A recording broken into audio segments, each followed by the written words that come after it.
Hey guys, I forgot to film an intro for this video, so I'm filming an intro real quick. Come along with me today while we do a little bit of replanting and baking some bread. I bake about 2 to 3 loaves a week, just kind of depending on what we have going on per week. For me and my family, I don't do sourdough. I know most people love sourdough these days, but I'm not a fan of sourdough. My husband's not a fan of sourdough. So we bake just regular yeast bread. So I hope y'all enjoy this video. Okay guys, today we are gonna do Operation Tree Recovery. That's what I'm calling it. So I wanna say back in February, we planted 7 fruit trees. We already had 1 plum tree that's established and doing good, but I planted 7 other fruit trees, and they have been doing great. And then all of a sudden, 2 of them started to not do so hot, and I didn't know why for a little while. And then I realized they have an ant pile that decided to establish themselves right at the root base. I tried diatomaceous earth. I tried what else did I try? Diatomaceous earth. I did borax and sugar. I did several different things that had been recommended for more organic means of taking care of them. None of it worked. Finally, I had to get a ant killer that was more of a natural organic ant killer. I can see if I can find a picture and post it, but that's what I ended up having to buy. But in the meantime, between all of those trials and errors, it did not work. My tree fell. So I'm gonna dig it up and see if I can establish it again. My other tree that had it, same thing, because the ants make that soil so soft that they cannot establish themselves very well. So my other tree over here,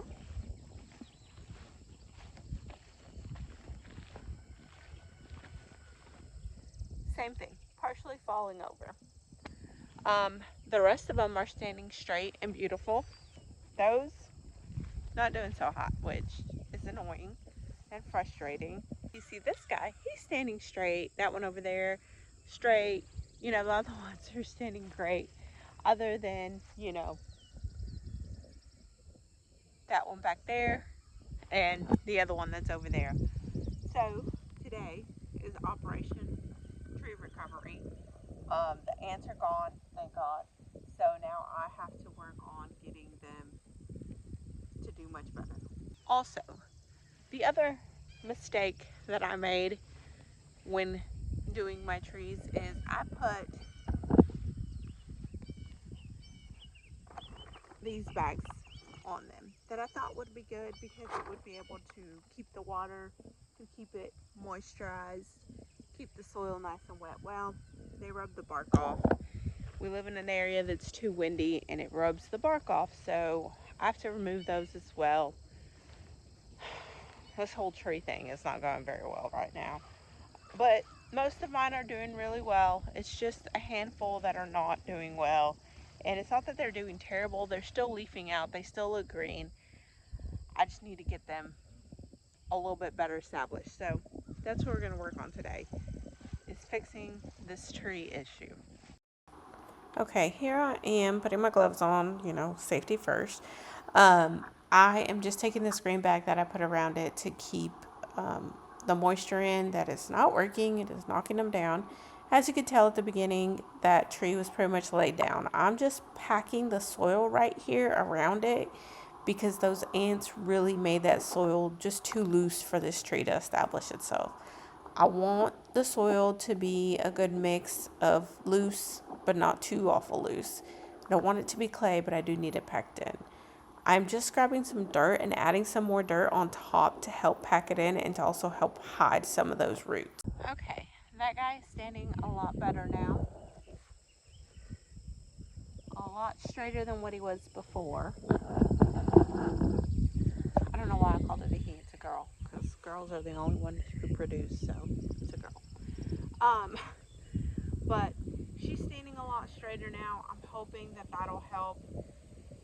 She was leafing out. She had a lot more leaves about a week ago than she does today. So praying that she comes back from this. I'll have to give her a good feeding and get her well established.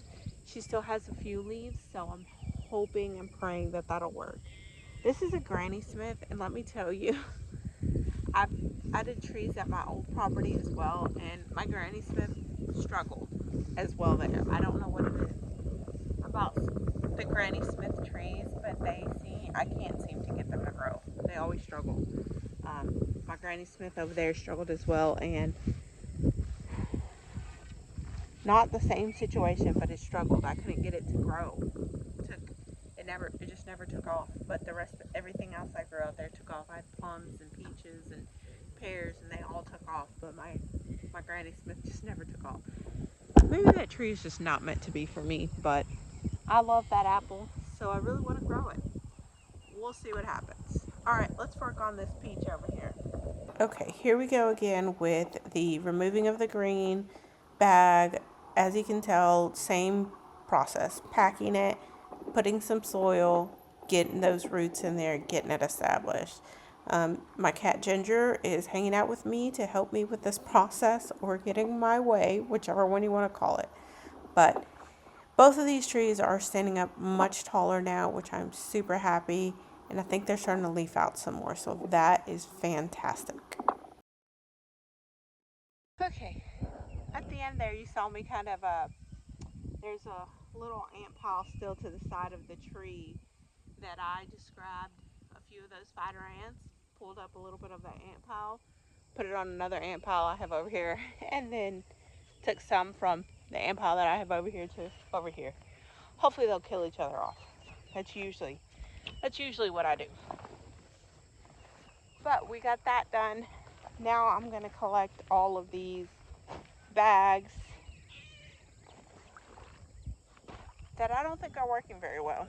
At least not on my younger trees. On my older tree that's been here for about 2 years now, no issues. I think because these are so young, it's just they're too heavy for them. They're not quite established yet. So I'll pull these out again next year, and next year I can refill them and get them to work. But I just think this year they're just too young. The bags are too heavy for them. So we'll go from there. Okay, let me go ahead and show y'all what I have out here, because I don't think I've ever actually showed y'all what trees we have out here. Over here is a plum that I got from my mother. This one is about 2 years old now, so hopefully within the next year or two we'll be getting some plums out of this one. I don't remember the brand or the variety, just because, you know, I got it from my mom 2 years ago and I just can't remember the variety. It's doing pretty well. It did not do this well last year. Last year I kind of ignored it. Sorry. So it's doing a lot better this year than it did last year. Over here, I have my Santa Rosa plum. So this right here is another plum that I got this year. So hopefully they will cross-pollinate. I like to have 2 of each kind. This one right here is a pear tree, and this guy is tall. I should have cut him down, but I didn't want to in the first year. I wanted to be nice, but I think next year I'll probably cut him down because he's really tall, and I don't want to have tall trees because I can't get to them all the way up there, and their fruit is just going to fall on the ground and go bad, and I don't want that. So the shorter it is, the better for me, because then I can actually get a ladder and reach it and get everything I want to get off that fruit tree without having to like have a bunch of bad fruit at the top. I'd rather put energy into fruit that I can eat versus fruit I can't eat. This right here is the Belle of Georgia peach. One is growing great. That one's the shortest of all of my trees, but they're the greenest of all other trees too. This is a red skin peach. And then over here is my Granny Smith apple tree it's not looking so hot, but hopefully it'll look hot soon. And this over here is my Freedom apple tree. It's doing pretty well too. I forgot to show you on my last tree. This one right here has not leafed out yet. It looks like it's good to go. It's got some buds, but it has not leafed out yet. It has me a little worried because everything else is leafed out other than this one. This one is a moon glow pear, so I'm hoping it'll leaf out. It just hasn't yet. I don't know if it's just taking its sweet time. Although my other pear didn't start leafing out until about 2 weeks ago, I want to say. So I think the pears are just taking a little bit longer. They're just a little bit slower. But let me go get a wheelbarrow to move all those grain bags, because they're kind of heavy. They're full of water. Okay, I just washed my hands. The other thing I am doing today is making bread. So I've already got one loaf rising. I make my bread partially in the bread machine. I let the dough do its thing in the bread machine, and then I bake it in the oven. Right now I'm gonna melt some butter, warm some milk and water, and then dump everything in my bread machine, and then just make the dough in my bread machine, and then I'll come out and put it in my loaf pan and let it rise and let it bake. So my bread recipe is half a cup of milk, half a cup of water. I warm it up for about a minute in the microwave. 5 1/3 tablespoons of butter. I melt that down. 1/3 of a cup of sugar. 1 egg.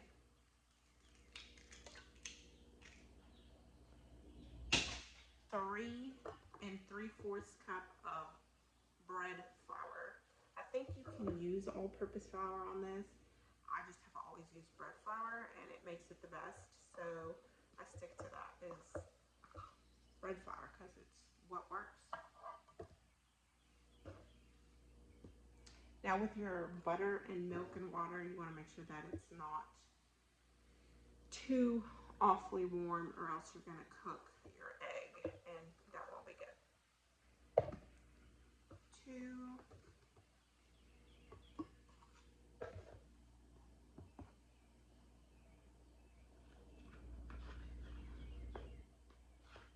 3.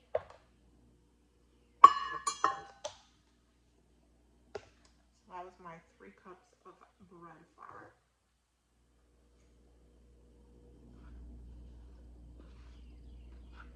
And then 3/4 cup of,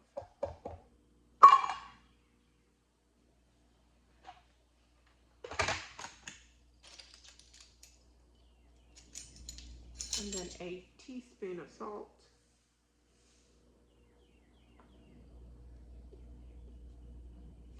1 teaspoon of salt. I make a little well in the middle.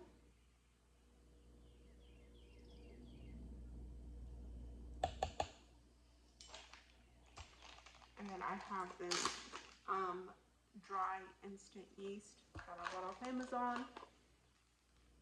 I do 2 1/4 teaspoons of dry instant yeast. Or you can use a packet of instant yeast from the store.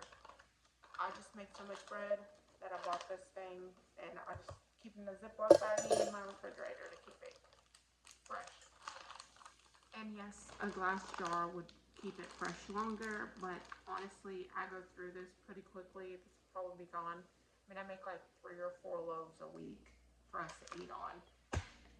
Well, I make 2 loaves a week, and then I usually make like rolls or something else on top of that. So there you go. This goes in the bread machine. So this right here, I just pop it in here. Make sure I turn it so it's locked in. Mine's already going to be programmed to 8, which is dough for 1 hour and 30 minutes. That goes to town.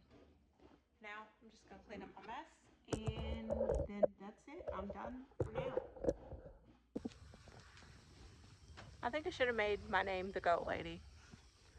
Like, these guys just follow me everywhere. What? It's not food, Ava.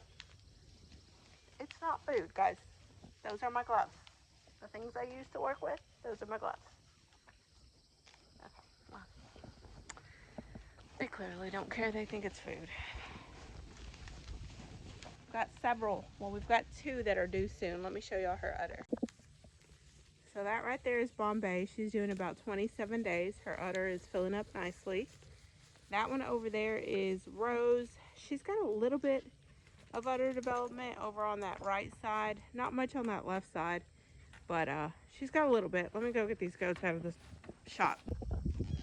If you don't like nosy animals who follow you around everywhere and get into everything, don't get goats. Because literally all I am ever doing is yelling at them to get out of somewhere they shouldn't be.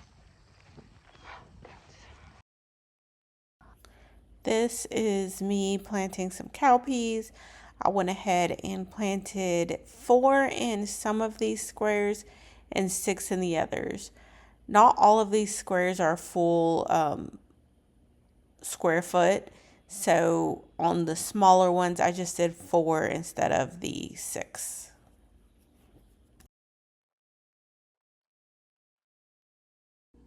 Okay, my timer went off while I was planting those cowpeas. So we're going to see what my bread looks like now.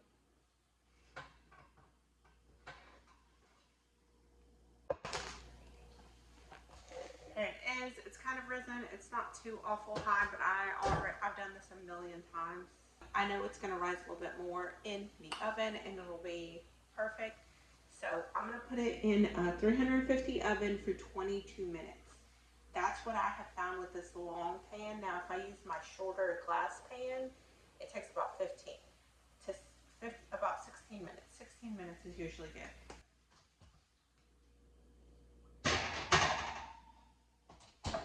I do not butter mine at this stage. I found if I butter it at this stage and then I butter it at the next stage, it's a little too soft. So I don't butter when I first put it in. I butter when it comes out, and I'll show you what I do with it. Now it is time to pull my bread out of the oven, and I will show you what I do for that. Here it is. It's in there for 22 minutes.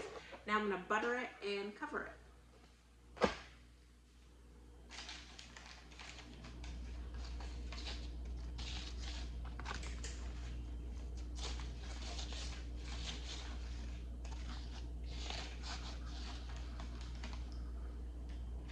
There we go. It is buttered, and this is just the clean towel that I have, and I'm just going to cover it.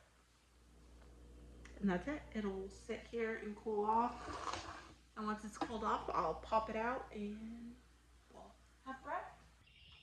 Okay guys, I really hope you enjoyed this video today and you enjoyed coming with me to get the tree replanted and to bake some bread. This is just how I do my bread and just a little bit of work on my fruit trees that'll hopefully within the next few years be producing plenty of fruit for me and my family.